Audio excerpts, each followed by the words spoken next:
ప్రభువుని పేతురు అడుగుతున్నాడు, అయ్యా నీవే అయితే ఈ నీళ్ల మీద నడిచి నీ ఎద్దకు వచ్చుటకు నాకు సెలవివ్వయ్యా అని చెప్పేసి యేసయ్యతో అన్నప్పుడు యేసు ప్రభు వారు రావయ్యా అని చెప్పేసి అతనితో అన్నాడు. అప్పుడు పేతురు యేసయ్య తట్టు చూచి నడిచినంతసేపు బాగా నడిచాడు. అయితే యేసయ్య తట్టు చూడటం మానేసి ఎప్పుడైతే గాలి తట్టు చూశాడో అప్పుడు మునిగిపోతూ ఉన్నాడు. ప్రభునందు ప్రియమైన వాళ్ళారా, దేవుని నమ్మినటువంటి మన విశ్వాసాత్మీయ జీవితంలో విశ్వాసం కర్తయు దాన్ని కొనసాగించేటువంటి యేసయ్య తట్టు చూస్తూ మన విశ్వాస యాత్రను మనం కొనసాగించే వారం కావాలి. మనం ఎప్పుడైతే లోకం తట్టు లేకపోతే ఈ లోకపరమైనటువంటి శోధన తట్టు మనం చూస్తామో అప్పుడు మనం అవిశ్వాసానికి గురవుతాం. పేతురు కూడా అవిశ్వాసానికి గురయ్యాడు.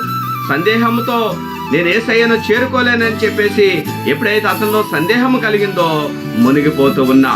కాబట్టి ప్రభునందు ప్రియమైన వాళ్ళారా, మనం ఎల్లప్పుడూ కూడా దేవుని యందు హృదయపూర్వకమైన విశ్వాసం ఉంచి యేసయ్య తట్టు చూస్తూ మన విశ్వాస జీవిత యాత్రను మనం కొనసాగించేటువంటి వారం కావాలి. దేవునికి స్తోత్రం.